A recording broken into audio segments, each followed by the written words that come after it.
ओम नमो भगवते वासुदेवाय। ओम नमो भगवते वासुदेवाय। ओम नमो भगवते वासुदेवाय। ओम नमो भगवते वासुदेवाय। नमो भगवते वासुदेवाय।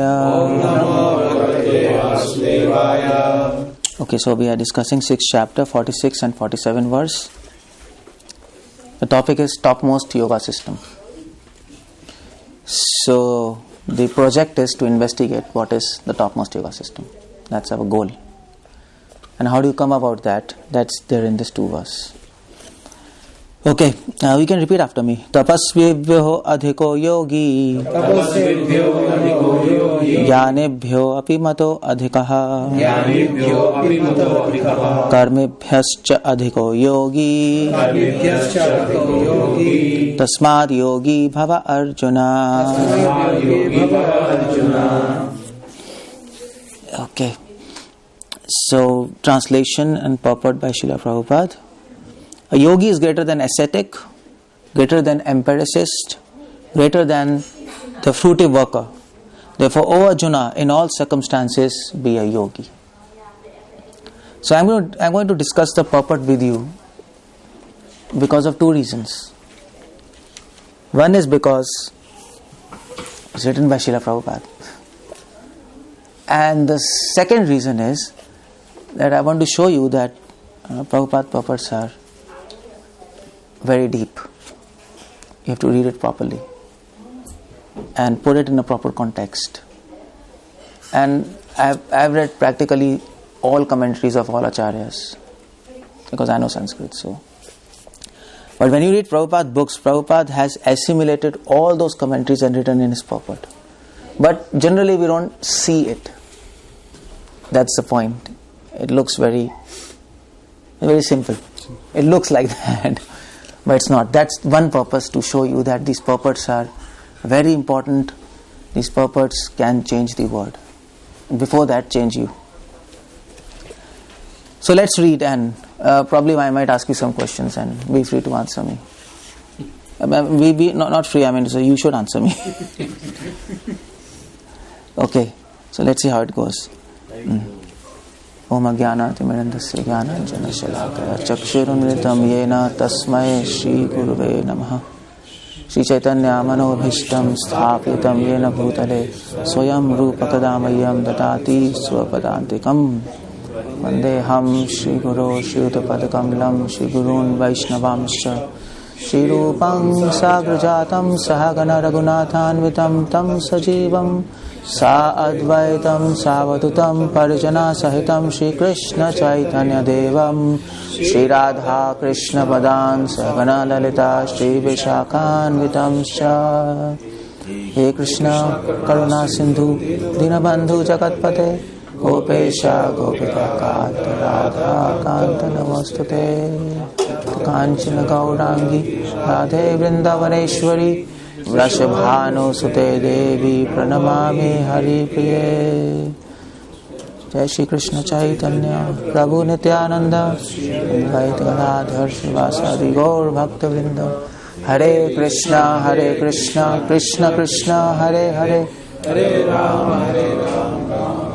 Hare Hare. Namam Vishnu Padaya Krishna Prishthaya Bhutale Srimate Bhakti Vedanta Swaminiti Namne. Namaste Saraswati Devi Gaurvani Pracharani Nirvishesh Shunyavadi Paschatishta. Okay, so we'll read line to line and then see. So Prabhupada is writing in the purport. When we speak of yoga, we refer to linking our consciousness with the supreme absolute truth. So the point which Prabhupada is raising here is that actually yoga means linking with supreme truth. Yoga means joining, no? Now linking with supreme truth. Now what do you mean by linking? If you want to link with some person, that means relationship, no? I am linked to that. So that means relationship. And relationship without love is no relationship. You see? So yoga, in other words, means to love God. Because without love, there is no meaning to relationship. Without relationship, there is no meaning that I am linked to that person. And without linking, there is no meaning to yoga. So that's the first statement which Prabhupada raises. An understanding, a premise. Just a minute. Okay, so the point is, Prabhupada is saying, so Prabhupada says in the first line, yoga refers to linking a consciousness with supreme absolute truth. So here you have to, Prabhupada is saying yoga means loving God. Without love, there is no understanding of linking, no understanding of relationship, is it? Why Prabhupada is raising this point in the first line? That's the first question. Why Prabhupada is defining yoga as linking with supreme absolute truth? Why is doing that? Because many people in this world call themselves yogi. It's a fashion to call themselves, everybody, yogi, I am a yogi. So, what do you do with them? I mean to say, are they yogis or not yogis? It has become a fashion. If you take a time machine, if you have a time machine, and if you go maybe 10,000 or 20,000 years back, and if you don't believe in evolution theory, that's one thing, and you go to a street and you ask somebody, and you speak this word yoga, it will automatically be understood that what we mean is by loving God or devotion. Just give it to me quick. Just listen in between. Thank you. No. So you see, so automatically previously yoga was meant as loving God. Because people understood. It's common sense. There is no point of saying that I link with God without love. There's no meaning of that, no? Relationship rests on love. So but now if you go on street and you say yoga, so come on, what kind of yoga? Hot yoga, cold yoga? There's so many yogas, all around America, all around the world. So that's the point. That is why yoga has to be defined. And that's why Prabhupada is right in the first sentence. With this sentence, he is actually cutting all wrong philosophies. Just finished. Right in first sentence. Yoga means loving God. And that is one verse in Bhagavad Gita. There's a definition of yoga in Bhagavad Gita. What is that? Where Krishna says, to love me is yoga. What's that verse? Okay, let's play a quiz. Is the next verse? You all read, huh? No. Real yoga means to love God. Real yoga means devotion. True yoga means devotion. All other people who call themselves yogi are not yogis if they don't love God. So but we need evidence, no? And from Bhagavad Gita. What is that evidence? Now Prabhupada is saying this statement, but we have to back up by evidence. When Prabhupada writes a purport, he has verses in his head. It's not he's just writing that. That is why this is as it is. So one system of reading Bhagavad Gita is you read every statement of Prabhupada and you try to figure out what words Prabhupada is thinking. That's how you read Prabhupada's Bhagavad Gita. Then you will be convinced that this is as it is. Otherwise people will say, come on, Prabhupada is writing his own commentary. What's happening? You understand? No. So where is yoga in that? So you love me and... No, but where is yoga? Where is definition of yoga? It's a quiz. What about that? You know Gita, but you fail in the quiz. So when you go to spiritual words, people will ask you this question. They'll send you back.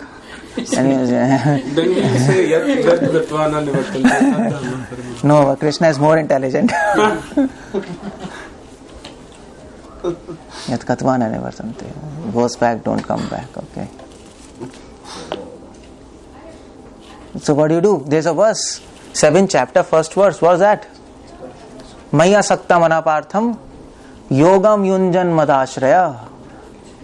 Yogam yunjan madashraya. Maya sakta. Mai asakt. Real yoga means to be attached to me. Yogam. Yunjan. Yunjan means real linking. Is to link with me by attachment. That is yoga. 7.1, that's all, finish. So you see, there's evidence. The Prabhupada is having that verse in his head, in his mind, and he's quoting this line. Real yoga is this. So true yoga means devotion. If you speak word yoga, automatically it is concluded that means devotion. Synonym of yoga is devotion. Synonym of yoga is attachment and love to God. But confusion is today. Today it's confusion because everybody wants to call themselves yogi without even love, without having anything. They like to call themselves as yogi. That's the problem there. Okay, you understand? So Prabhupada is raising this point. That's why. Okay, fine. Next line. Such a process is named differently by various practitioners in terms of particular method adopted. So you see now Prabhupada is saying yoga is named differently by various practitioners by particular method adopted. The point is Prabhupada is saying yoga means loving God, is it? He said, fine, that's clear. But the point is everybody who loves God doesn't love Him purely, is it? Because what do you mean by love? What do you mean by true relationship? What do you mean by true love? If somebody tells you, I truly love you, what does that mean? That means that person will not cheat you, is it? That's all, simple. So then you can say, he truly loves me. Otherwise he's cheating on me. So truly love means you love somebody and you don't expect anything from him. That is true love, no? Is it? So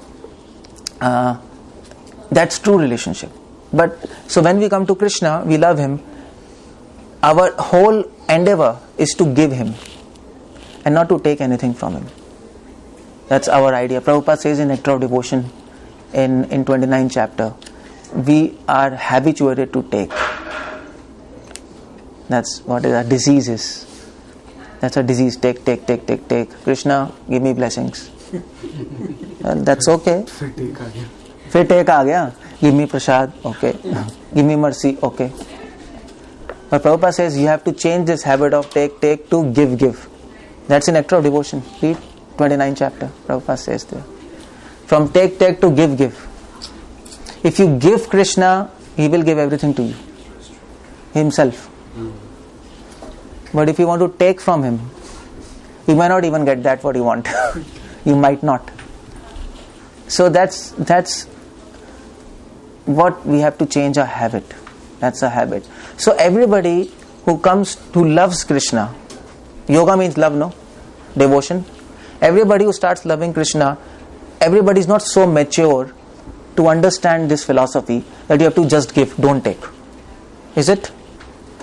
So that is why there are different kinds of yoga. That's what Prabhupada is writing.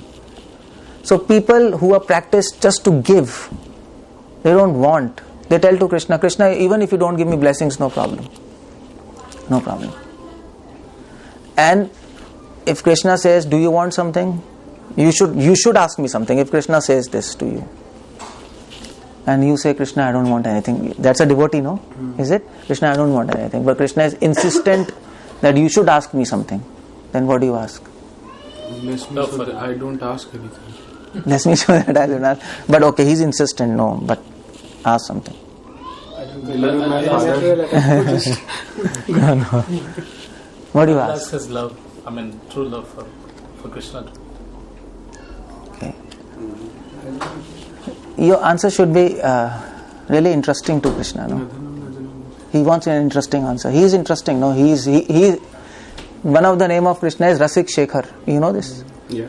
Rasik Shekhar. He likes interest. He likes variety.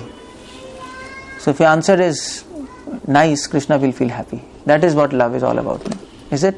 So when you love somebody, what do you say? What do you say? You say you are beautiful? No. You don't say that.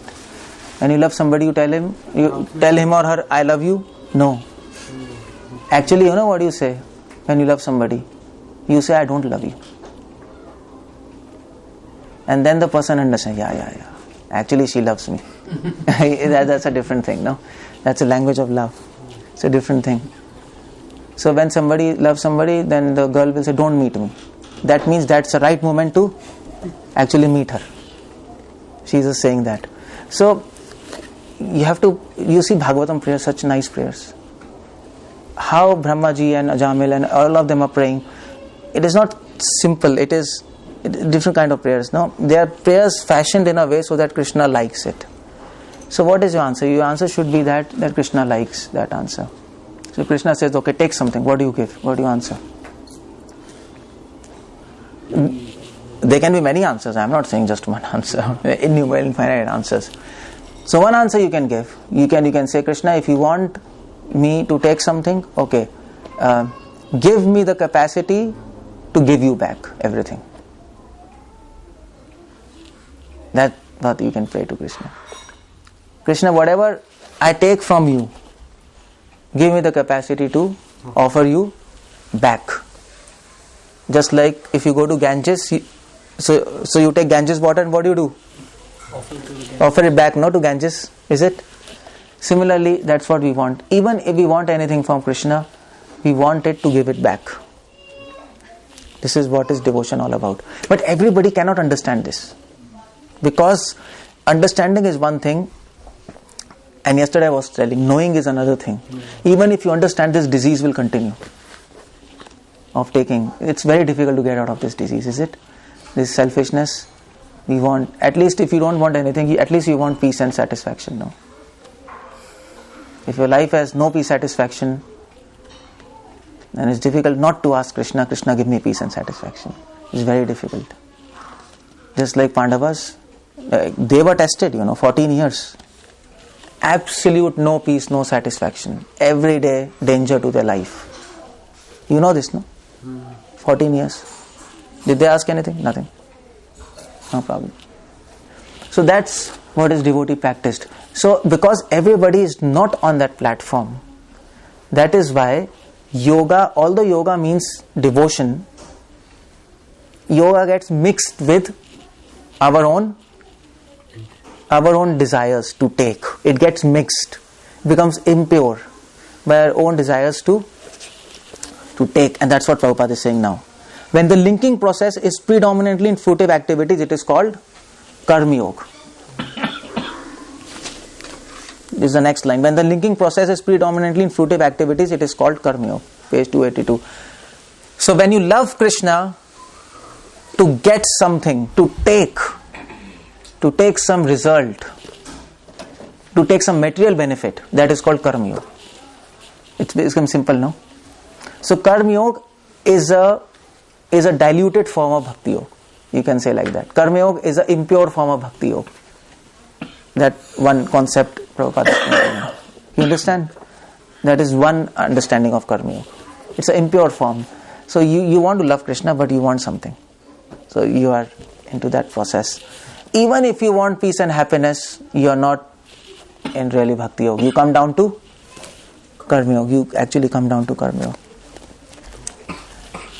So we don't want peace, happiness. We are not here to find peace and happiness. No, we are here to what? To do what? To please Krishna. To love. And love and peace are very different things. In people who find peace, they want peace. People who love, they sacrifice their peace. It's a very different thing, no? What do parents do? What do parents do? They love their children, no? You all love your children. No? What do? You sacrifice your peace, no? That's all. That's all. You could have just sit, and just... I know, because of Bhagavatam. So you sacrifice your peace, you sacrifice your everything for children. Why? Because you love them. You don't sit peacefully. If you would have sit peacefully in your home, and then you say, I love my children, it doesn't make any sense. Is it? Doesn't make any sense. So love is very different from peace. Previous to Krishna, previous to Bhagavad Gita, people were offering peace. Moksha. That's peace. All sampradayas are talking about moksha. Ramanuj, Madhva. Okay, ultimate end of life is liberation. Liberation means peace, ultimate peace. When Mahaprabhu comes, he says no. Ultimate aim of life is not peace, it is loving Krishna. And for loving, you have to sacrifice peace. Then you would have loved love. That was Arjuna saying, no? Arjuna was saying, Krishna, I will not fight. I will go in forest, peacefully sit. That's Arjuna's proposal. What did Krishna say? Krishna says, you fool, you important, you fight. Krishna says, this you have to fight. Arjuna says, why should I fight? We should be peaceful. Krishna says, no, Arjun, I have come here to show this word what is love. I have not come here to show this word what is peace. That is done. So you can show this word that you love me by sacrificing your peace and fighting for me. This is Bhagavad Gita all about. That is why people who speak, who give the message of Bhagavad Gita, message of Bhagavad Gita is peace, wrong. No, it's not peace. Prabhupada said that we have to work for Krishna, no? We should serve Krishna. And serving Krishna is not that easy. So if you love Krishna, automatically you get peace. That's another thing. That's another point. We are not after peace, but if you love him, automatically you get peace. That's another point. At least you get internal peace, no? Is it? When you sacrifice everything, when you sacrifice your peace for children and you love them, automatically you give another kind of peace. Yes, at least I'm doing for my child, when he becomes happy. So that's a different kind of peace you get. So that's what is love. So people who are looking after peace and happiness, satisfaction, some material benefit, all these are material things, no? With mind, concerned with mind, their love becomes impure. Because love demands giving, not taking. So you're loving Krishna for taking something. So their love becomes impure. And that impure form of love is called Karma Yoga. You understand? Karma Yoga, fruitive results. You're after something. So real yoga is called Bhakti Yoga. Impure yoga is called? I can't hear you. Karma Yoga. You can understand me, no? What's happening? I'm not speaking French, Sometimes it happens. In Karma Yoga, one of the philosophies also is like you work for. That's another thing. This is one perspective which Prabhupada is bringing. Okay, when it is predominantly empirical, it is called Jnana Yoga. So some people love Krishna to take what? To take liberation. Some people love Krishna. Krishna, I love you. This is yoga. Yoga means love. They do devotion, but they do devotion to take liberation. So their love becomes impure. And this kind of impure love now is not called Bhakti Yoga, it is called Jnana Yoga. So what is that verse from Bhagavad Gita? Now there's a quiz. Where? I want evidence. Prabhupada is writing this, thinking some verse here, no? So what's that verse? Where Krishna is talking about Jnana Yoga.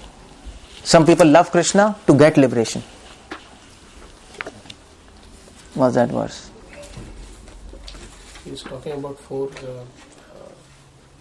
You can say that. Yeah. You can say that. No, but I want a verse where it is clearly stated. People love Krishna to get liberation. Just like I told, what's the definition of yoga? Yoga means loving Krishna. And that verse is 7.1. Maya asakta mana partha. Clear. So is there any verse where Krishna says people love me to get liberation? They are called Jnana Yogis. They are not devotees. They are not pure love. Impure love. That kind of impure love is called Jnana Yoga. What is that verse? You should know Gita on your tips. You can forget your name. No problem. But don't forget Gita. This book you have to know. So don't just, you are not supposed to, you can read many times, but you have to keep in mind. So what's that verse all about? It's famous verse. 7 chapter 28th verse. You see that. 28 or 29, just see that. Jara marana mokshaya mama ashritya yatantite. Krishna says, intelligent people come to me to free from themselves from cycle of birth and death. They take shelter of me. This is Jnana Yogi. Was that verse? 29? Yeah, 29. So some people love Krishna, but they want something. Give me liberation. And that kind of love is impure love. Then that is no longer called Bhakti Yoga. That is called Jnana Yoga. You understand? Jnana, can you sit down? Jnana Yoga. Okay. Okay, you're getting point? So that's how you should read Gita. When you read one sentence, think what Prabhupada is thinking verse. Well, he's thinking some verse. And that's how you learn verses. Otherwise you don't know what's going on. Okay, and then Prabhupada says, when it's predominantly in devotional relationship with Supreme Lord, it is called Bhakti Yoga. So when yoga actually means Bhakti Yoga, because I just told yoga means love.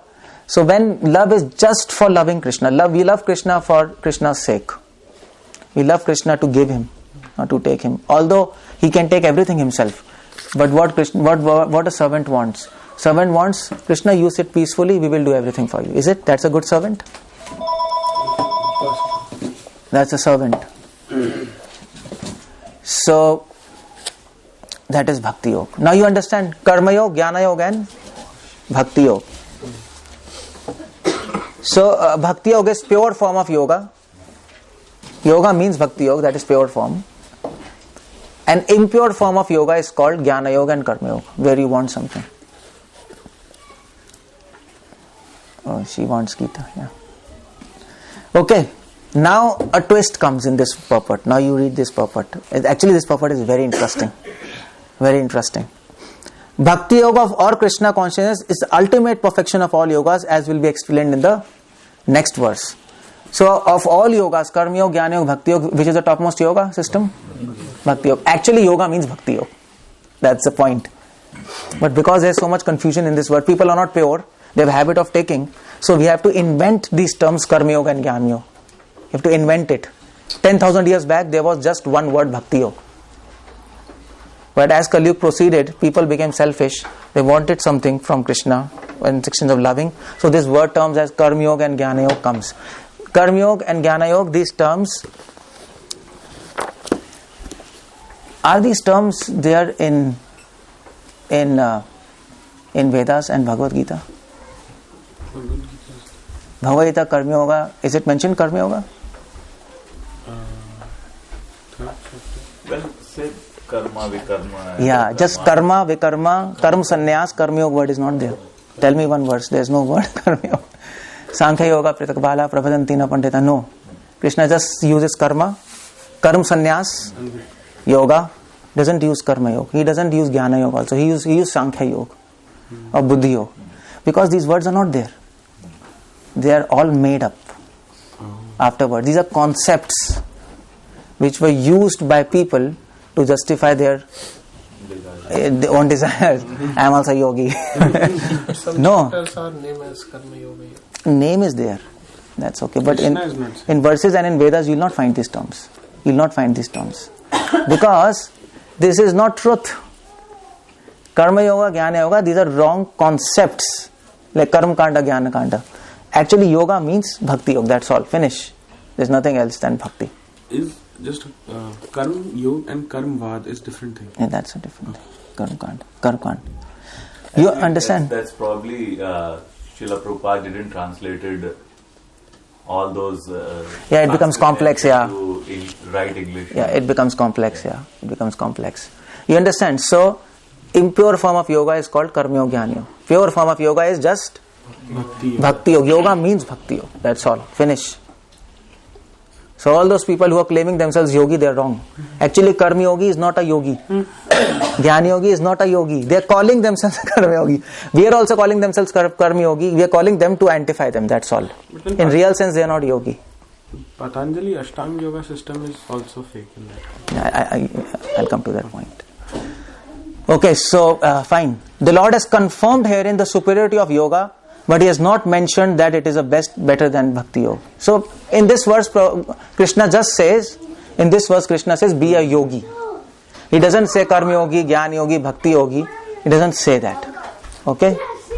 What he says in this verse, now Prabhupada is coming to this point. Bhakti Yoga is full of spiritual knowledge, therefore nothing can excel it. Asceticism without self-knowledge is imperfect. Now Prabhupada comes to this purport. Now what this verse says, tapasvivyo adhiko yogi. This verse says tapasvivyo adhiko yogi. Prabhupada translates as yogi is greater than ascetic. So there are some people who want to call themselves yogi, but they are not yogi. So Prabhupada says, asceticism without the knowledge of self is imperfect. Tapasvivyo adhiko yogi. Now what that means? That means in simple term, if you go to America, all these yoga people, yoga studios or whatever, they're teaching yoga, but they don't give them knowledge of self. No, there's no knowledge. It is yoga just for health or whatever. Is it? So that kind of yoga, without knowledge of self, Prabhupada says that is imperfect system. They may like to call themselves yogi, but they're not yogi. They are, Krishna says, they are simple tapasvis. Tapasvis, just they are some kind of austerities they are doing. No, asanas, pranayam, something they are doing. Meditation without knowledge is to be condemned. That is why this word is used. Tapasvivyo adhiko yogi. So everybody understand Hindi? Sanskrit, except him. So you see this word adhiko, what this means? So bhakti is adhika and tapasya is dhik. Dhik means dhikkar. That's all. Adhiko yogi, greater. Everything else except bhakti yoga is to be condemned. So anybody who wants to call themselves yogi, who is doing asana, pranayam, all these, America. Krishna is talking about America. That's all. This half line is America. Everybody wants to be yogi here. But without knowledge of self, there is no question of yoga. Forget knowledge about God. Prabhupada says knowledge about self. Prabhupada doesn't say knowledge about God there. Asceticism without knowledge of self is imperfect. Tapasvivyo adhiko yogi. You see, this is a nice word. So tapasvis may like to call themselves yogi, but they're not. This is America. Okay, now you go to India. And India also you'll find many yogis, no? In Rishikesh, Hardwar. And if you ask them knowledge of self, they will know. Bacha, Atma, Sharir alag hai. Everybody knows this. Everybody knows. But they like to call themselves yogi, but we know that they are not. They are not yogi because they don't love Krishna. They have no conception of Krishna. They have just conception of soul. That's why Krishna says, Jnanebhyo api mato adhika. Yogi is even greater than Jnanis. They call themselves yogi, but according to Krishna, they are mere Jnanis. They are not yogis. That's why Prabhupada says in the purport here, empiric knowledge without surrender to Supreme Lord is also imperfect. Prabhupada brings another concept. Prabhupada says that knowledge without surrender is also imperfect.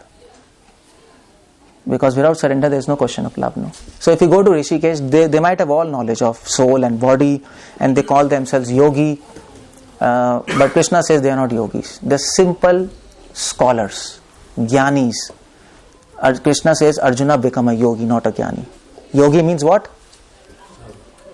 Loving God. They might call themselves yogi. Don't be confused. If you go to Rishikesh, don't be confused. You can get confused. When I left my home, when I joined ISKCON, so I just ran away from my home. Like for 1 year I was living on the bank of Ganges just to check out what's happening, have fun. So I just didn't join temple initially because I wanted to understand what is full surrender. So what is a life without money, without food, anything? I just want to... Probably used to sleep on streets of Vrindavan. Yeah. 4 months I went to Vrindavan also, and then I was staying on streets and on the banks and having bhiksha and eating something. Because I read in Bhagavatam that if you fully surrender to God, He'll take care. So I wanted to see, whether it's fake or... I mean, the Prahlad Maharaj, it's a story of what's happening, So of course it was a little difficult because sometimes you worry, if you don't have specs, what do you do? Where will you get money? How will you see? No clothes. It was nice, it was fun. But the point is, you can get confused because there are many people around who claim themselves yogi. They have powers also. There are people like that. And they know all knowledge of self, body, Patanjali Sutra. They can quote every verse. Cut. But at the same time, they don't have knowledge of surrender, love. That's what Prabhupada is saying. Jnanebhyo api adhiko yogi. So that's why they might like to call themselves yogi, but Krishna says, I don't call them yogi. I call them jnani. See, that's why he's using the word jnani. He's not using jnani, he's using jnani. They are jnanis, they're simple jnanis. So that's why Prabhupada says empiric knowledge without surrender to Supreme is also imperfect. And fruitive work without Krishna consciousness is waste of time. And the third thing Krishna says, karmebhyo cha adhiko yogi. Now, you know why Krishna is bringing this point? Because, you know, if you go to India, so when he talks about America, whatever in America yoga is going on, it's all crap. It's not yoga. They are just tapasvis. Maximum you can call as tapasvis. Whatever is going in Rishikesh, Haridwar, it's also not yoga. Maximum you can call them as jnanis. They have some knowledge. Whatever is going on in India people like to call themselves yogi. They have knowledge of self. They also have knowledge of surrender. If you ask anybody, what is devotion? Yeah, I know. Krishna है हमारे बाके बिहारी हैं और नंदलाला हैं और everybody knows this concept, you know, love. They understand this concept of love. They understand concept of surrender and knowledge. So third thing Krishna comes to this point, karmebhyo. They like to call themselves karma yogi. You ask anybody in India, हाँ भी हम तो कर्म योगी हैं. Is it? कर्म ही पूजा है. Yeah, तो कर्म ही पूजा है. मेरा कर्मा, मेरा धर्मा है. So Krishna is counteracting that. Krishna says they might like to call themselves yogi, but I don't call them yogi. I call them simply what? Karmi. Karmi. Because they have all hodgepodge ideas of self, surrender. They have ideas of self and surrender. I agree. But it's all hodgepodge. It's all messed up. Within those concepts, they have their hidden agenda of their material desires. They have those concepts, but they have an agenda behind that. So Krishna says, karmebhyo adhiko yogi. Don't become a karmi.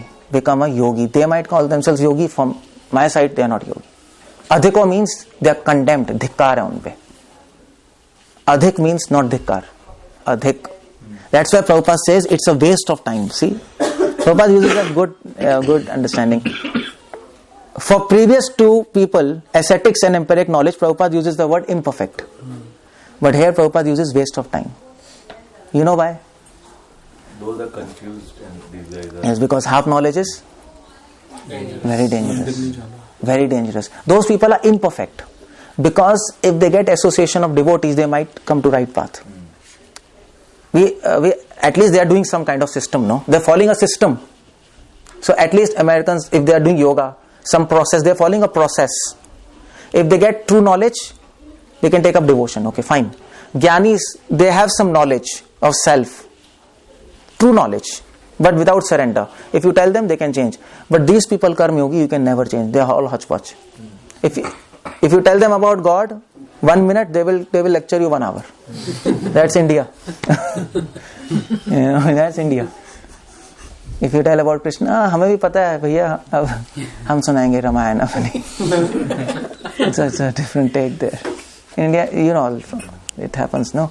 So that's why Krishna speaks about them last, and Prabhupada says it's a waste of time.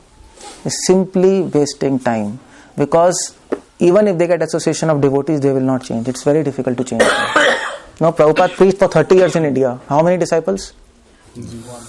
One. Just one. That too in Allahabad. Allahabad or Jhansi? Where? Jhansi. And that also he was arguing with Prabhupada always. There's one disciple. That's all. And when and Prabhupada, what happened to you? And then Prabhupada also wrote a letter to I think to one of the GBC in America. Letter is there, and actually that devotee, he was saying, Prabhupada, we are preaching to Indians and this is nice. So Prabhupada wrote him letter back. Prabhupada told, who told you to preach to Indians in America? I don't want to preach to Indians. They are a hodgepodge. Prabhupada said, I want you to preach to Americans and Europeans. I went to America to preach to Europeans. Prabhupada said, and one day, and once, you know, one Prabhupada disciple, he was telling me, he was there. And so I think Tamal Krishna Maharaj, he got a donation of 5,000 rupees from Gujarati in America. 5,000 rupees, you can imagine? That time? Dollars. Oh yeah. $5,000. That's a big amount that time. Still. 70, still? But you can imagine that time it would have been like a big thing, $75,000-$76,000. And then Tamal Krishna Maharaj, Prabhupada came and Tamal Krishna Maharaj told that, or he wrote a letter, I think letter was written, Prabhupada, we got a big donation from a Gujarati to make temple, 5,000 rupees. So Prabhupada said, okay, that's okay. Prabhupada said, we don't want to preach to Gujaratis. Prabhupada never acknowledged also that donation. That was Prabhupada's mood, because Prabhupada understood that it is really difficult to, is it? Because we have so many ideas, it's all jumbled up here and it becomes waste of time many times. Because you are all Indians, I know. But so India is difficult to preach. There are different kind of challenges. Here the most important challenge is people. It's just 40, how many people? 30? In India, when I give lecture, there are 4,000 people, not just 40. I'm used to speak to 4,000 people. So when I was coming to America, so my Guru Maharaj, Bhakti Vikas Maharaj, he told me, see, Keshavanand, one thing, just become used to speaking to less people. It's very important for tomorrow. Yeah, tomorrow, especially tomorrow. Yeah. You're right, yeah. It's difficult. Well, last time I came and Deepak told me to speak a lecture. Nobody. He was there. He's saying, what should I do? Whom to speak? Something. So that's one thing. So there are different challenges. There are challenges. It's difficult to preach them. If people have different ideas. So Prabhupada uses his word, waste of time. It's waste of time. And see how Prabhupada is using every word properly. That's why I told you, Prabhupada, when he chooses word, he is choosing word by keeping in mind that my books will be there for 10,000 years. He is not just writing. We write. He doesn't write. He is revealing to us perfect knowledge. So that's why Krishna says, karmebhyas cha adhiko yogi. Yeah, you want to So on this, can we also interpret in the way that karma yogi or fruity workers, they just go up and down in the 14 planetary system, but aesthetics as well as jnanis, their knowledge is imperfect, they can at least go to the Brahmajyoti level and then again one thing when the right combination of the planets. But one thing, you can say that, but one thing in this context, Krishna is not talking about Jnana Yogis, he is talking about simple tapasvis. So without Krishna, you cannot go up. Even in that 7th chapter, when it says that they know at the right time of death when but that is for Jnana Yogis. That is for Jnana Yogis. These are simple Jnanis and tapasvis. There's a difference, no? They are simple tapasvis without knowledge of anything. They don't have love for Krishna. But Jnana Yogis have love for Krishna, but they want liberation in back. So they go up. Nobody can go up without Krishna. You don't get anything without Krishna, no matter what you do. So, but Brahmajyoti is without Krishna, correct? No. Without love, without Krishna in picture, you don't even get Brahmajyoti. So Brahmajyoti who gets, Jnana Yogis get Brahmajyoti. Yeah. But these are Jnanis. They don't have conception of Krishna.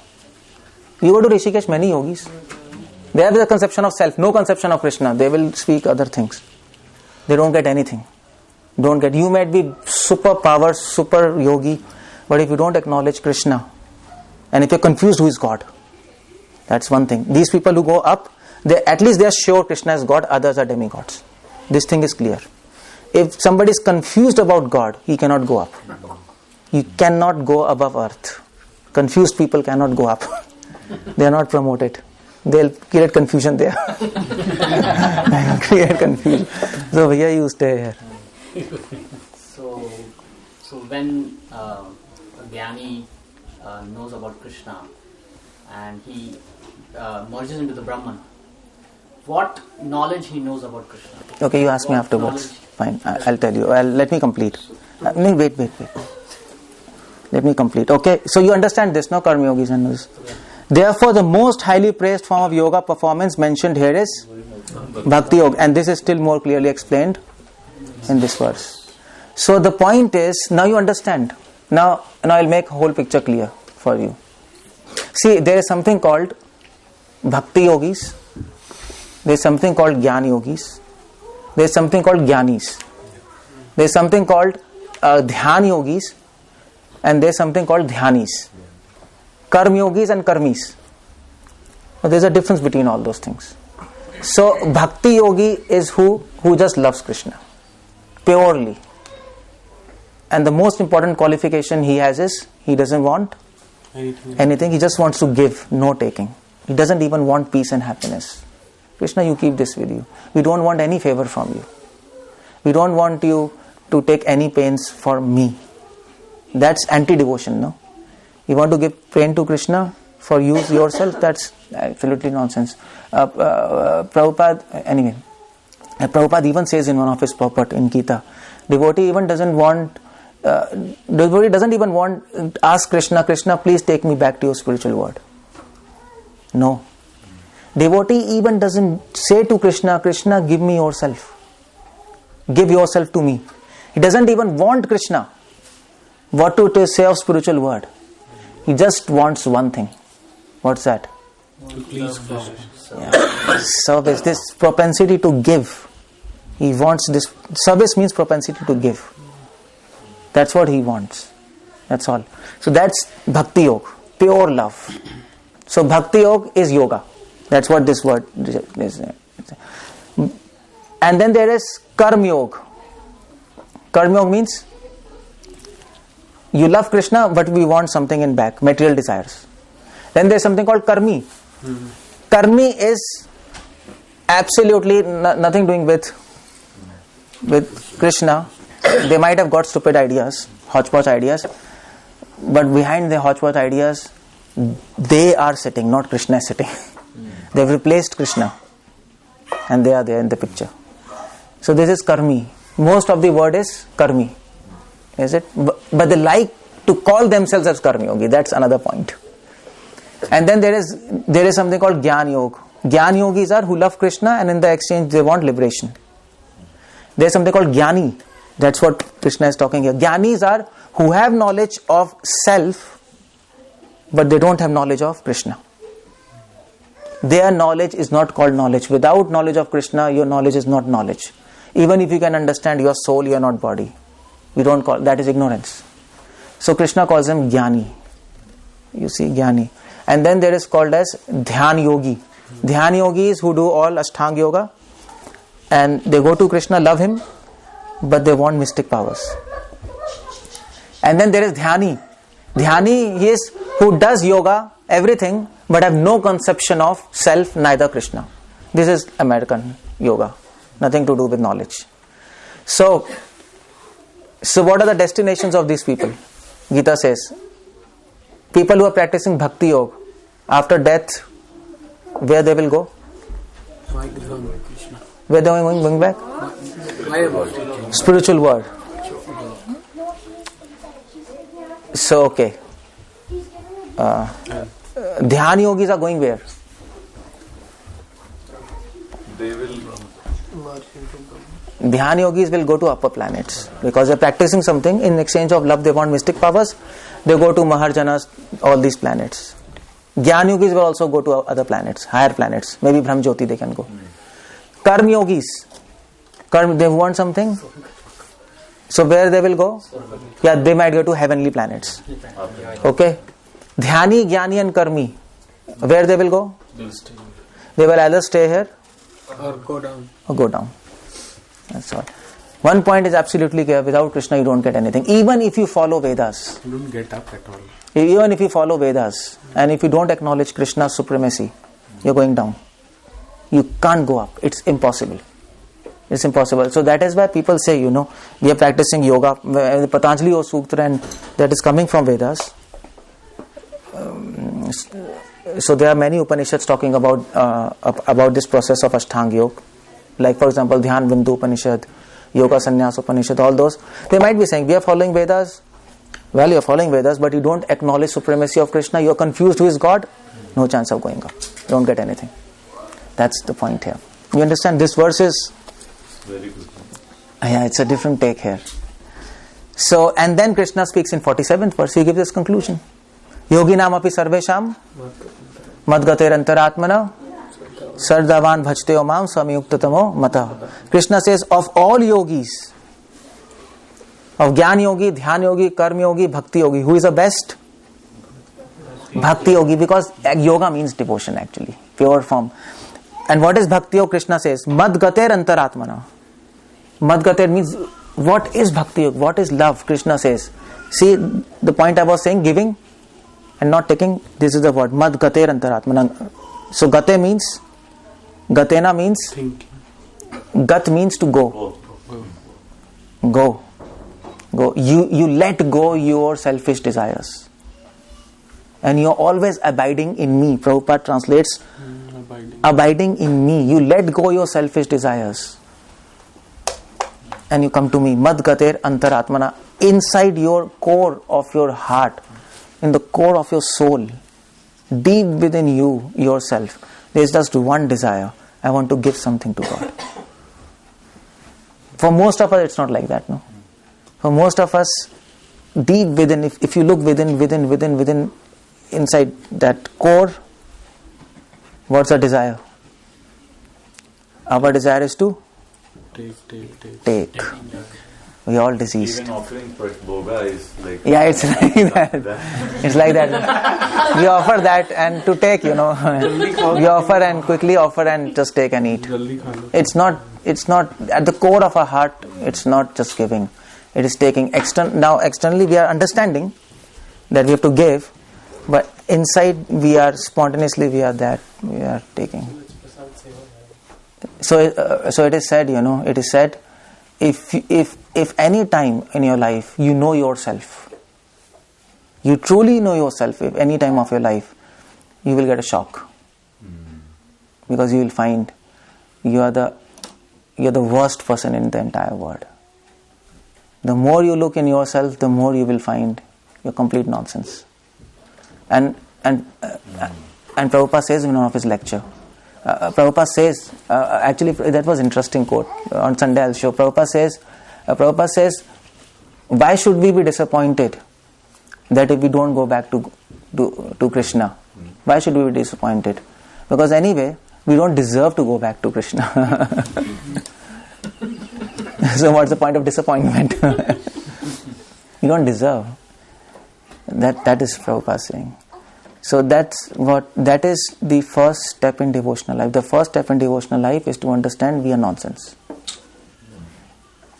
If that point has not come in your life, this means spirituality has not begun. It's not begin. Everybody who does devotion, they understand. Like we were talking, Alejandro, just before. You were saying, now I can understand, that there are faults in me. You were telling in yourself. So he's chanting and he was saying, it's easy to look problems in others, but it's difficult to look in ourselves now. And that's a good realization. So that's the point. So that's why Krishna says, Mad gater antaratmana. If you want to understand whether you have pure devotion or not, look within yourself. Is it? You are chanting, you're coming to program, you're doing all services. But how do you know that you have absolute pure devotion? You have to look within yourself. And what you are looking for within yourself? What you are looking for? Bliss? I felt nice today chanting. Oh, I have become 8th Goswami. Sometimes we become 8th Goswami, but the next day we become nothing. So don't look for bliss inside yourself. If you want to understand whether you are having pure devotion or not, you have to look.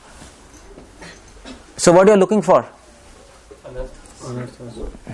Don't use Sanskrit terms. Give me simple terms. I just told you what you are looking for inside. False pride. I just told you. The super consciousness. Give or take. Give, whether you want to give or take. Yes. You have to look whether you have tendency to give or take. That's what we are looking for. If you have tendency to take, this means still you are not pure. If you have just tendency to give to Krishna, everything, your mind, intelligence, ego, soul, every atom, then this means you are pure devotee. So you have to know what you are looking for.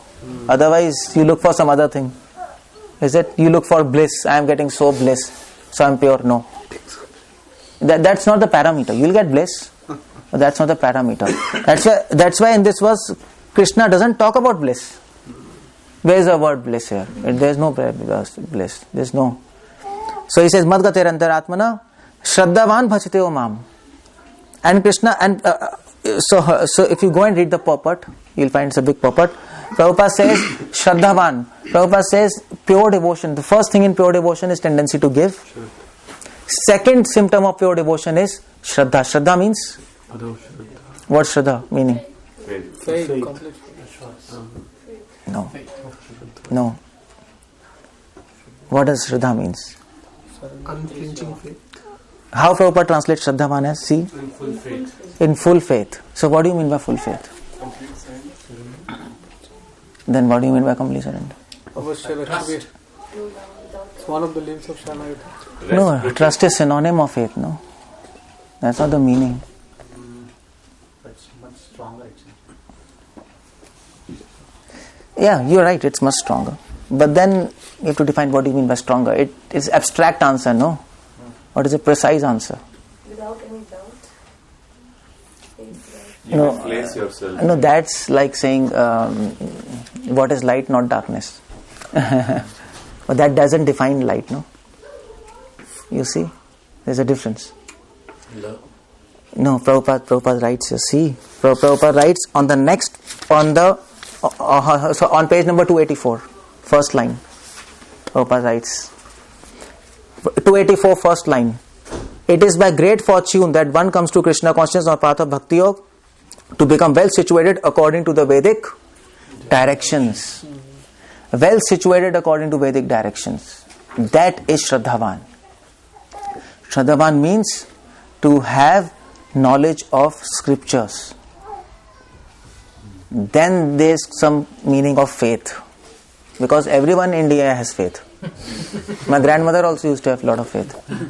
I used to weep when Ramayana used to come. I never got a tear. She was always weeping. Nobody has got tears. She's having faith? No. Because your faith should rest on knowledge of scriptures. Otherwise your faith has no value. Absolute no value. That's why if you go to South India and if you talk to this Madhva and Ramanuja people and you say, I want to ask you a question, the first question they will ask, whether you have faith in scriptures or not. If you say, no, I just want to argue. He says, no, I want to talk to you. They don't talk. Because without scriptures, there's no question of faith. It's all your speculation. Speculation cannot produce faith. Speculation produces confusion and doubts. So that's why Prabhupada writes his statement, Vedic directions. And so when you read Prabhupada purports, you have to understand what he is keeping in mind, which word he is defining. Otherwise it might seem, he's just writing, How many times you have read? You have to become well established in Vedic scriptures. Okay, again. No, it's not again. It is one of the symptoms of pure devotion. That's what we are looking for inside. The first thing we are looking for is tendency to give. Second thing we are looking for is knowledge of scriptures. Knowledge. If you don't have knowledge, you can't be situated in pure devotion. Either you read or you hear. Otherwise you can't be.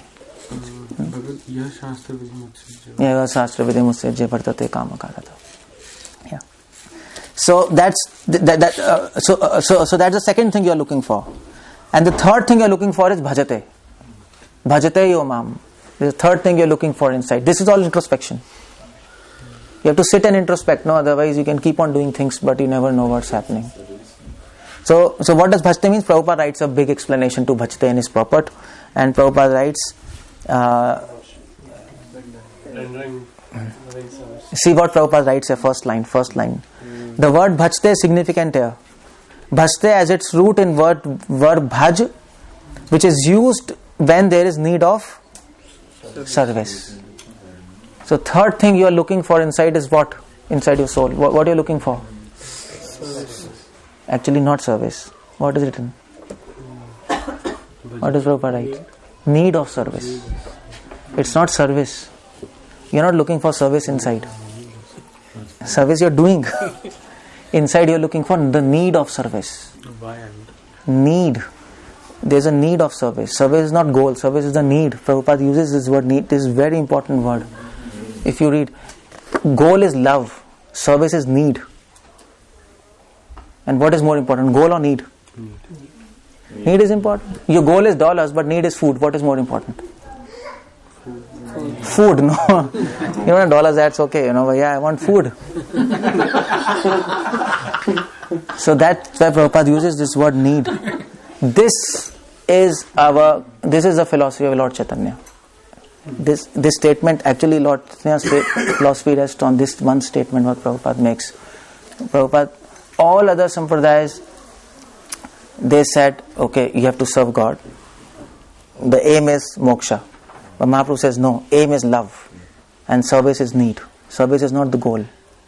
It's a need. Need cannot become goal.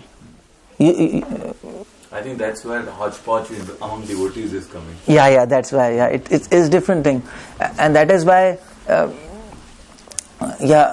so you don't say, that my goal is service. No. Goal is love. The need is service. You cannot leave service. You might not get love or you might get love. It doesn't matter.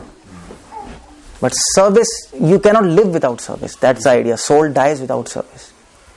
So every word of Prabhupada is very important. Very, very important. This is a statement made by Bhaktivinoda Thakur. He says, Mahaprabhu declared that service is the need and not the goal. Not the goal. So you have to look for that desire, for the need of service inside yourself. Now what do you mean by the need of service? What do you mean by that? You're looking for what inside your heart? You're closing your eyes, okay. The point is, you're looking for the craving to serve God. Now we have craving for what? Now, what? You just said prasad. Perhaps. Yeah. Now we have craving for matter. Is it? We want matter. Matter. We want matter. We want flesh. We have craving for flesh. Actually, Prabhupada says in one of his letters, Prabhupada always said, if you follow 4 regulatory principles, chant 16 rounds, your life is perfect. We are all following 4 regulatory principles, chanting 16 rounds, but our life is not perfect. So what's happening? Is Prabhupada wrong? Is Prabhupada speaking just to pacify Westerners? And in fact, that's what Gaudiya Math people say. Prabhupada said chant 16 rounds, 4 regulatory principles, but you need little more, is it? They say, but they're wrong. Prabhupada can never confuse anybody. Prabhupada is Acharya. But the problem is, when Prabhupada says follow 4 regs and 16 rounds, none of us is following 4 regulatory principles. Actually, none of us, because we are all meat eating. You are all eating meat actually. Prabhupada said no meat eating, but we are all eating meat. You know how? Because eating is not just by mouth, by eyes also you can eat, no? Is it? So if by eyes you enjoy matter, you're eating meat. Wow. That's also eating meat. So all of us are flouting that rules, and we are all eating. We are eating flesh. We are enjoying form. We are enjoying matter. Enjoying beauty of the flesh. We are eating meat. Meat eating regulation gone. We are all doing gambling. You know what is gambling? Gambling. You think we'll be alive next day. Yeah. So gambling means taking risk. Actually, in the sense, taking risk. Taking risk. That is the essence of gambling. Taking risk in this material world for personal profits. That's what we are doing. We are gambling with a life. All of us. Ideally, we should fully surrender to Krishna, but we don't do that. We have our own plans. So we take risk in our own plans. We can do this, do that. That's one kind of gambling. So that regulation also gone. We are all doing intoxication. Nobody is free of intoxication. We are all intoxicated by lust, envy, anger. No? And we are all doing mental speculation. We are all doing mental speculation because we come to Krishna. We read books, but we have our own conclusions. biases. So Prabhupada, when he said follow 4 regs, chant 16 rounds, your life is perfect, Prabhupada is absolutely right. Because we are not following any 4 regulated principles in a subtle way. Grossly we are following, subtly we are not following. And chant 16 rounds, perhaps you are also not chanting 16 rounds in subtle sense. We are chanting, but how many rounds our mind is on 16 rounds, that's one thing. Maybe 1 round, okay, 2 rounds, another 3 rounds, our mind is somewhere else. So exactly we are not really chanting 16 rounds. But if we can follow Prabhupada's, this one statement, follow 4 regs, 16 rounds, our life is 100% becoming perfect, provided you understand the import of this statement, grossly and subtly both. And Prabhupada says in one of his letter, Prabhupada in one of his lecture he mentions, but just 1-2 lines, but you have to carefully read it so you get it. Prabhupada doesn't mention every time all these things. I think you should write a purport of Srila Prabhupada's purport. Yeah, no, actually Prabhupada told write purports to my purports. Yeah. And that's what I want to do, that. I want to write purports to purports. Because that will really, one thing that will do at least, that will at least glorify Prabhupada. That people can appreciate, Prabhupada has given everything and Prabhupada has given the best thing to us. You can't understand, that's your problem. That's your problem. It's not problem of Prabhupada. So, Prabhupada says. So anyway, on Sunday I'll tell. So whatever I'm telling, it's all from Prabhupada books. So please read Prabhupada books. People are not reading Prabhupada books. That's one complaint Prabhupada was telling over and over again. You might have read Gita, you might have read Bhagavatam, but what about letters, conversations? We were talking. There's so many things, and Prabhupada is giving different insights into all those things. All these insights from where I've got? From air? No. All from Prabhupada books. And then you understand what Prabhupada is writing here. So, why I'm saying so many things? Somebody ask question or what? What's happening? Hare Krishna. Okay. Discussing. Okay. We asked the question at second level. Huh? What? Discussing that. Oh, we were discussing this bhajte. You also forgot. Huh?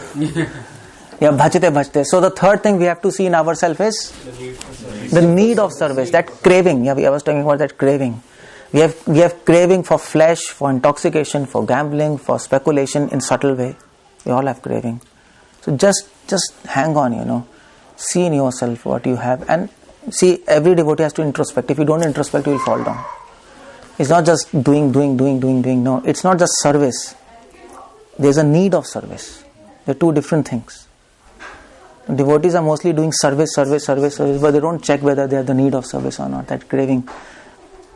Of course, without doing service, you don't get that need of service. That's one thing. But you have to check and balance, every time. So the best day to check yourself is Ekadashi. That is our, what do you say in no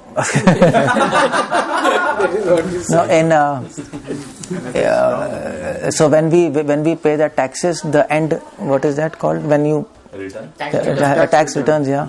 So you analyze everything, no?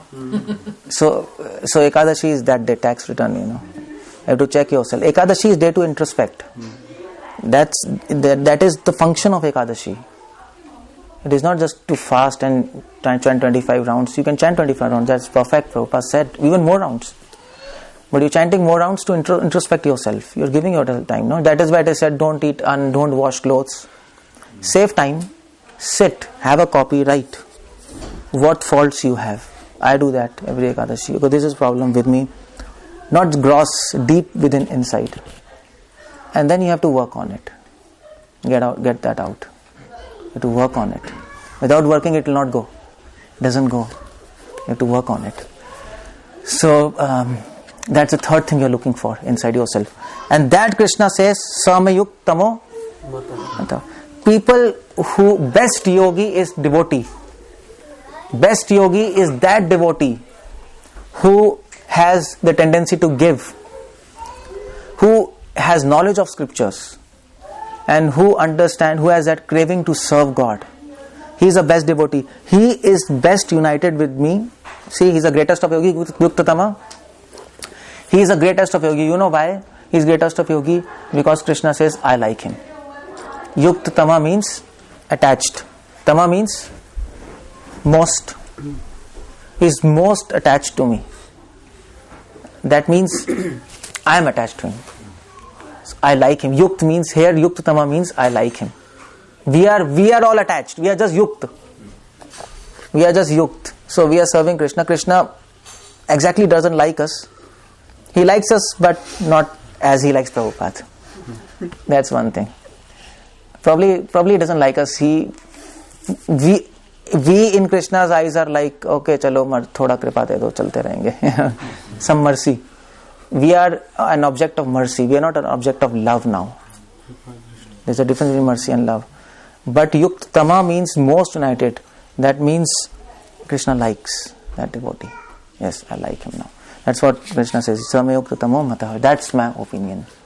That is why the topmost yoga system is Bhakti Yoga. Bhakti Yoga. These two verses you should always remember. Then you can understand. Go and read this purport, and it's very nice purport. Okay, any questions? Otherwise I'm going to stop here. Hare Krishna. Who was first? The thing is, Prabhu, you were mentioning about one has to be knowledgeable about Krishna. He should have, Krishna says. To get the devotion. Mm-hmm. But sometimes we see like too much knowledge about Krishna also can be a hindrance to... Who told you this? Like in Shikshastakam we say like... What they say? Ahituki bhakti, bhavatada bhakti ahituki, So, which is not tinged with even knowledge. No. Then you are confused.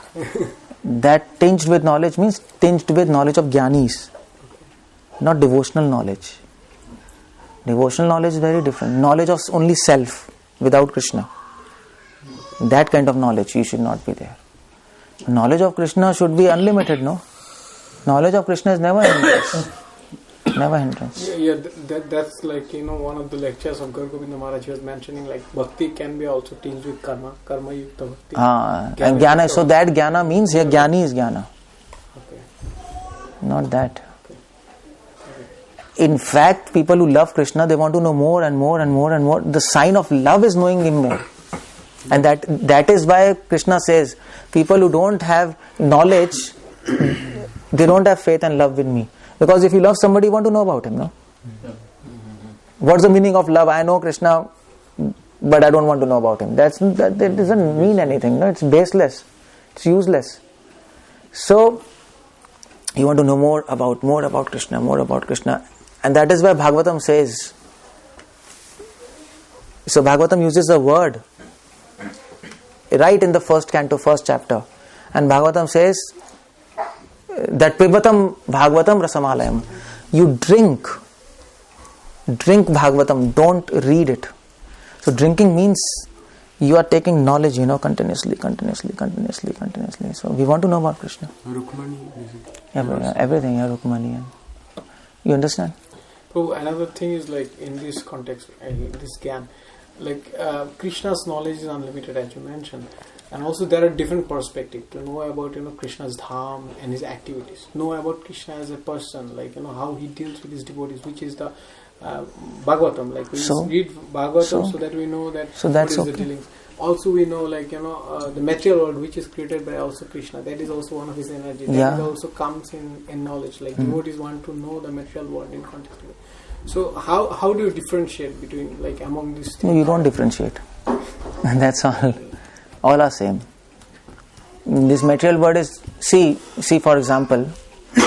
If we don't have so for example, if you have a painting, and if you are appreciating that painting, whom you are appreciating? Painter. The painter, no? So if your friend is there and if he has painted that painting, and if you are saying, oh, this painting is so beautiful, who will become happy? The painter. The painter. Oh yeah, he's appreciating my painting. So this creation is painting of God.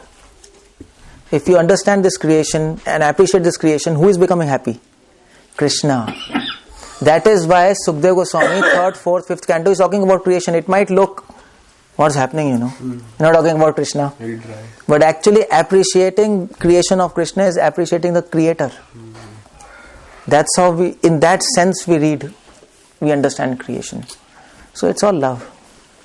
Thank you. It's all this. We hear so many things about surrender, so many things. and everyone has its own definition.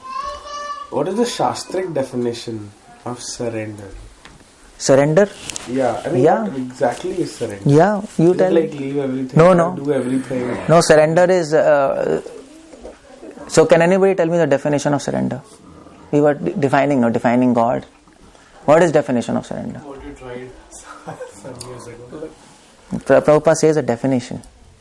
And you know, when I'll tell you, you know, but probably it's not clicking. There's a verse for that. Now you tell me.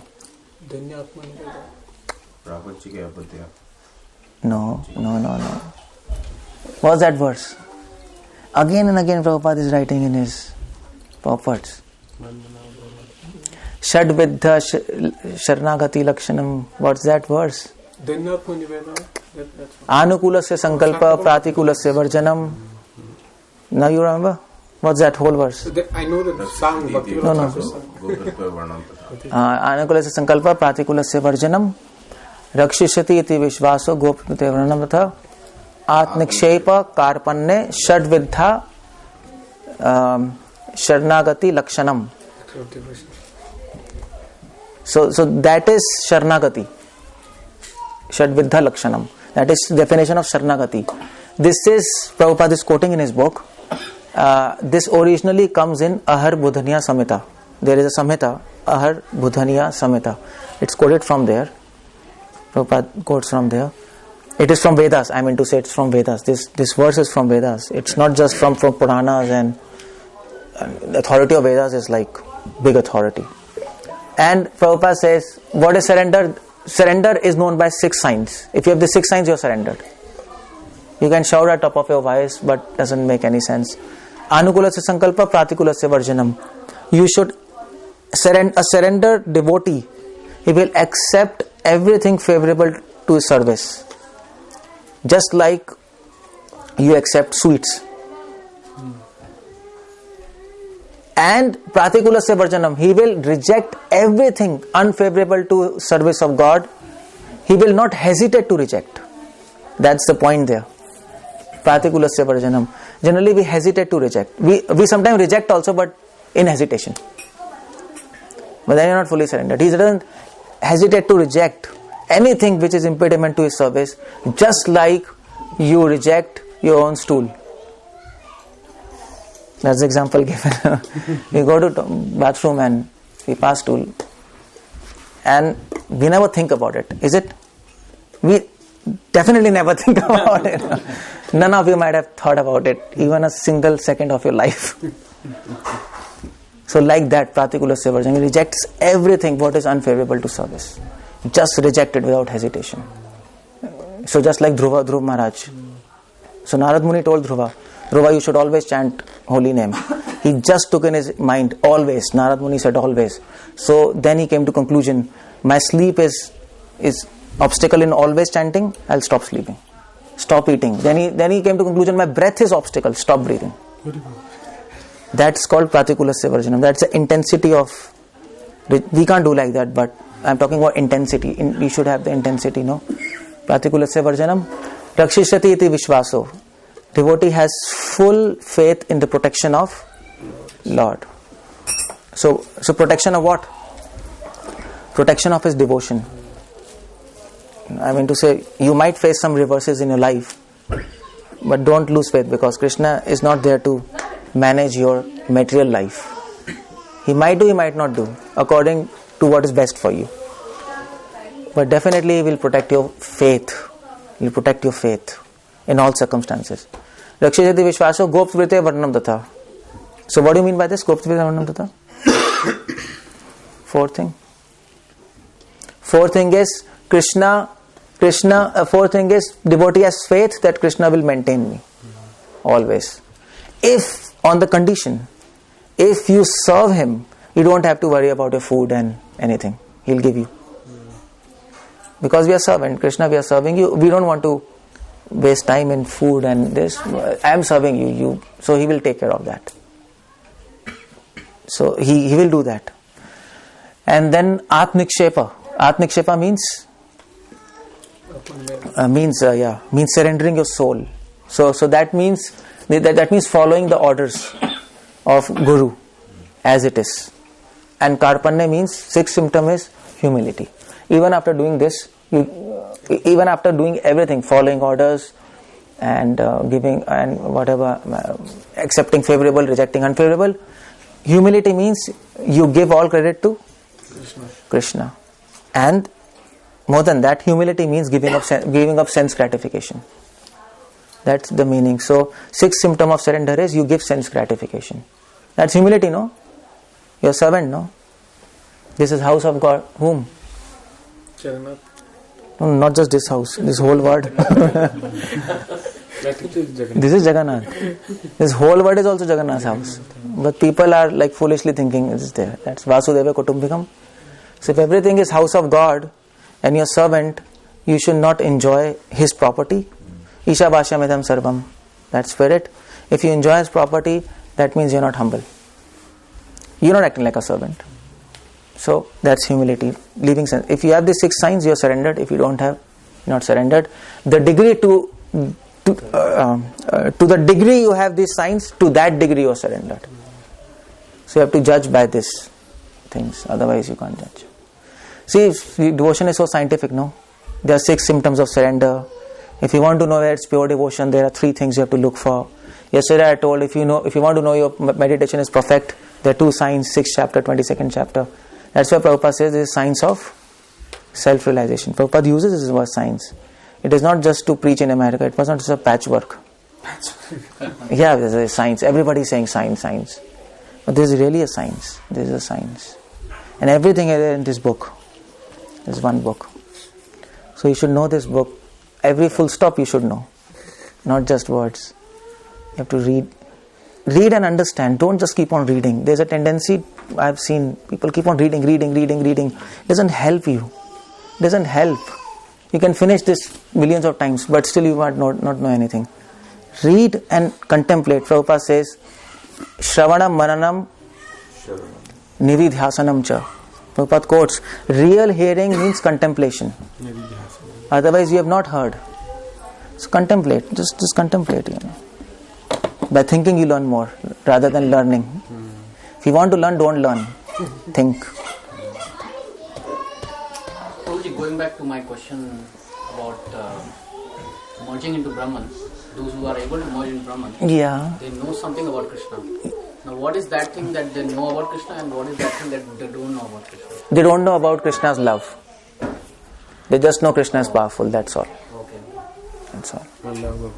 Love they don't know. Merge. Finish, yeah. Thank you, Prabhuji, for many wonderful insights actually. Shraddhavan, you mentioned, if I understood correctly, that one is well situated and has proper understanding of scriptures. Yeah. So, scriptural knowledge is necessary. Yeah. Right? To the degree you have knowledge of scriptures, to that degree you have faith. Otherwise we can't call it as faith. In cases we hear... Just keep it. In cases of... You want Deepak? You want one? Yeah, I just want to hold it. Give him. All. Then? In cases of devotees like Prahlad Maharaj and all, in the prayers they say like we are very young kids, we don't even know scriptures, etc. Oh, Prahlad Maharaj is a young kid, come on. He seems young kid, but he is not. Otherwise how Krishna will come for him? He is like perfect, he came from there. And he's Krishna himself. Krishna is saying. Yeah, I mean, he's a pure devotee. So we can't quote his example. And what Prahlad Maharaj is giving so many teachings in Bhagavatam, no? He has all knowledge. So we have to take knowledge. He has come to give knowledge.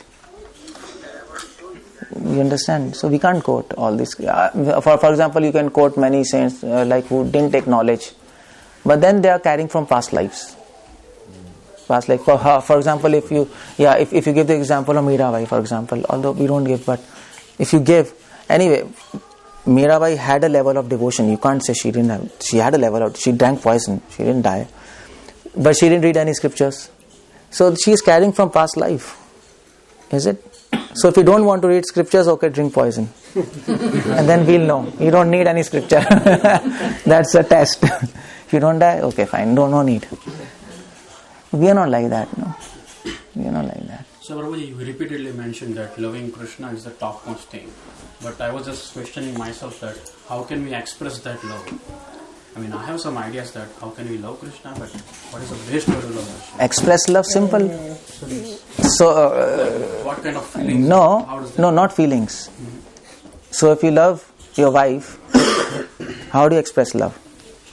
You bring some sari, give her something, no?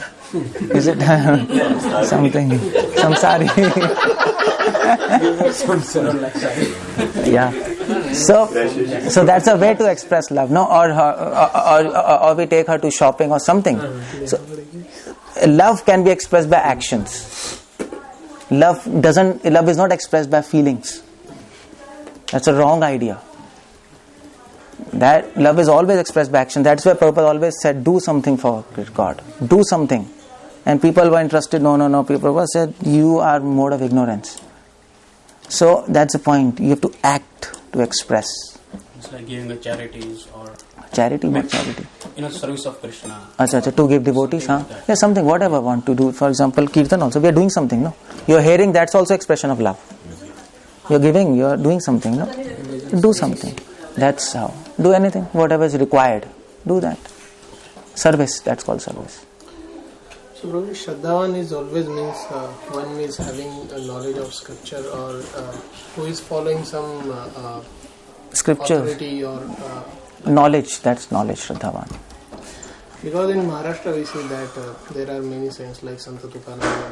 People followed them, they got knowledge that okay, Lord Vithala, they need to do bhakti of No, Prabhupada said in one of his purport, no? Dadami Buddhi Yogam Tam, 10th chapter, Prabhupada says, if a person is incapable to read scriptures, Krishna will reveal in his heart. Krishna will not let his devotees become ignorant. But mark the point, if it is incapable. But you are all IT people, you know. You are all capable.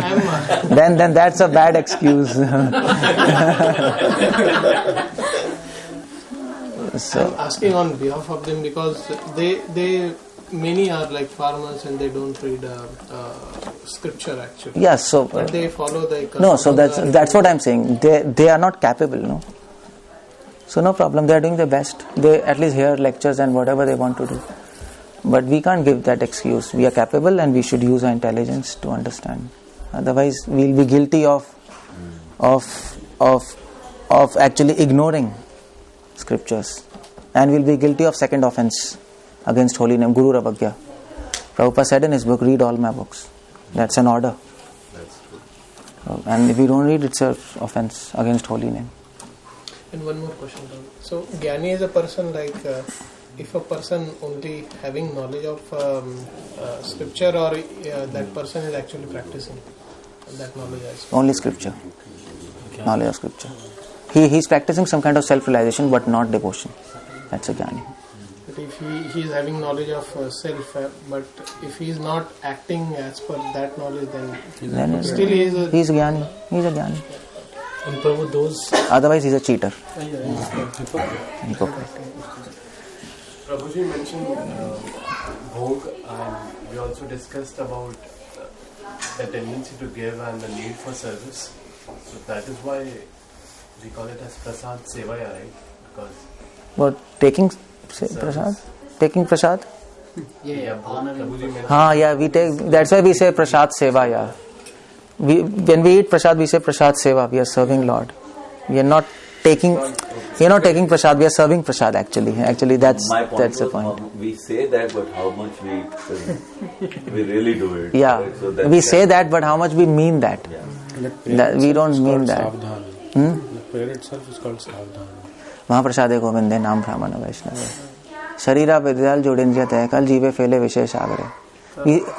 I mean to say, we sing it in a nice tune, but it's a very dangerous statement, you know. Yeah. We sing a nice tune, but it's not Jive Fele, which you are in material world. It's a shocking statement. Prabhu, those who does not worship God in the form of Krishna, who are those? Are they Jnani or which category? They're confused, that's all. They're not Jnani, nothing, they're confused. That's 16. 17. They're confused, yeah. 17. 17. So Prabhuji, one thing that disturbs me in Bhagavad Gita, I don't know how to explain. And this question, then how will you ask you also? When Krishna says in the later chapters, like especially in the 15th chapter and in the 18th somewhere, he says, meditate on that supreme. Now, yeah. He says. And then now, the second thing is, he said, this is my opinion. Yeah. Why he uses these two things? You just gave me the answer. You're confused now because of this. He said this to confuse people. Seriously. That's the answer. He said this to confuse people. Because people who are averse to Krishna, they will just take these two statements and say, see, he says surrender to that. But people who are devotees, he knows that all throughout Gita he is saying surrender to me. So they will understand. So that's one purpose. Krishna gives something so that people who are averse, they get confused. But Prabhupada gives one more reason. He says, you know why he says that? These verses are coming in 15th and 18th chapter. Yeah. So those chapters are related to showing the opulence of Lord. So to make the concept of surrender very important, say surrender to that. So that there is an importance to that. So like Prabhupada gives example of court. So judge says no. The court orders that he should be hanged. But of course he is ordering no. So judge can say I order. But instead of that he says the court orders. To make that statement heavy. The court orders, it's not just me. So Krishna says surrender to that. So that means surrender is important. To make surrender very important. That's why he says that. And in Upanishads this is a language. Surrender to that, surrender to that. So this is third reason for that, because Krishna is actually writing a commentary on Upanishads by giving Gita. So he says surrender to that, but that is me. ये भी तो बता रहे हैं. So he is clearing up the message of Upanishads also. So that's Krishna is intelligent. And the same explanation for opinion also. What's opinion? Meaning Krishna now says this is my opinion. So that's good, no? I mean, my question was, why did he say my opinion? That opinion. Or his opinion. This is truth. No. Srila Prabhupada gives explanation to this. Why Krishna says this is my opinion? Because Krishna knows that we all have bad habit of doubting him, doubting people. So Krishna said this is a final opinion. Then we will have doubts, I think Prabhu is saying why he used the word opinion. He should have said this is the truth. No. I think he's saying why use the word my. Opinion. What are you saying? What you are saying? Actually, opinion yes, or my? My opinion. I'm saying. This is my opinion. Yeah. This is And truth he's trying to separate himself, say, from the Vedas and from the Rishi Munis. Because sometimes he says, the sadhus, they have one definition, other sadhus have other definition. Yeah, that's also the question. This is my opinion. What Prabhupada explains, Prabhupada says, Krishna says my opinion because we have tendency to doubt. We have doubt, no? We always doubt. What is this? So Krishna says, no, this is my opinion. Oh, okay. You can't doubt now. Okay. So I am saying. So devotee will take Krishna's word as a final. Yeah. So devotee will take. That's what Krishna is saying. Devotee will take Krishna's word. Because we love him, no? But everyone else will say, that is actually a contention. That's okay, but that's Krishna says. Everyone else will say like that. Yeah, that's okay, but devotee. He is my Lord. He's saying my opinion, and I accept it. That's same word, but has totally different meaning, right? I mean, the way we think is totally different because we doubt. Prabhupada says that. Actually, a similar question, Prabhuji, from yesterday. You know what? Other people are okay with this. We are keep on going on talking. Yes. You're not feeling hungry or like what? We should stop. Okay, he's just coming. Okay, just quickly. Go ahead. Can anybody call him? Yeah. Yesterday in 6.23, one of the lines in translation says, established thus, one never departs from the truth, and upon gaining this, he thinks there is no greater gain. So I was thinking yesterday, why again the wording is he thinks that there is no greater gain. He means what? It's about the transcendental. Yes, so ठीक तो है. Why? Question क्या I है? mean, Krishna could have said, right, that there is no greater gain. So what he He says? just said that he thinks there is no greater gain. Like maybe I am thinking or I am speculating that there is no higher gain than this. I didn't get your question. I think his Can anybody question was explain me? like, there it says he thinks that is the greater, that there is no greater. So उसमें problem क्या है? happiness. So I mean, why? अच्छा अच्छा बाबा what's the हाँ. significance of He this thinks. phrase? Yeah, he thinks. Yeah, Rather why than he saying in a thinks, why, affirmative statement like there is no greater gain than this.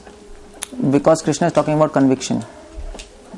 He's not talking about a statement. There is no greater gain. He's not talking about no greater gain. More important, he's talking about the conviction of a devotee. So he's bringing this concept of thinking. Devotee becomes convinced that there is no greater gain. It is not just a concept. It is his conviction. That is why he uses he thinks now. He is convinced within himself. It is not just he superficially knows that there is no greater gain. He thinks now. He is convinced by that. That's the point. If you say just no greater gain, then that devotee might be just have some idea also, no? Just like we also know there is no other greater gain than this. But we are different from liberated people because we are not convinced. So he is saying liberated people, he thinks, he is convinced that there is no other greater gain. We are not convinced. He is differentiating between. So Krishna is qualifying that thing, that conviction. He says, being situated in such a position, one is never shaken even in the midst of greatest difficulty. This indeed is actual freedom from all miseries arising from material contact. So, if suppose somebody thinks that there is no greater gain, then in difficulties he may get shaken. So I think he's qualifying that when somebody says there is no greater gain than this, and in difficulties he remains unshaken in that. So there's a test for it. That's what I was saying. So conviction. Okay. Thank you very much. Now we'll do Kirtan and then Hare Krishna.